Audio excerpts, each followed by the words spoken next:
எங்க என்ன என்ன ஸ்டேஷனுக்கு வர சொல்லிட்டு நீ தனியா? அது ஒண்ணு இல்ல மாமா, நான் ரயில்ல வரப்போ உன்னே நினைச்சிட்டு வந்தேன்னா ரயில் நின்ன உடனே அது நம்ம ஸ்டேஷன் நினைச்சு பக்கத்து ஸ்டேஷன்லயே இறங்கிட்டேன். இதெல்லாம் பொட்டி பிடிக்கலாம். நீ வேற தூக்கிட்டு இந்த மாமா இருக்கிறப்ப இதெல்லாம் தூக்கலாமா? நீ விடு.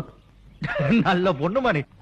மாமா ஏன் மாமா ஊன் உசுர் இல்லாத பொட்டி படுக்கையெல்லாம் தூக்கிட்டு போறியே, ஒன்னே நெஞ்சுக்குள்ள சுமந்துக்கிட்டு கால் வலிக்க நடந்து வரனே, என்ன சுமக்கிறோன்னு உனக்கு தோணலையா?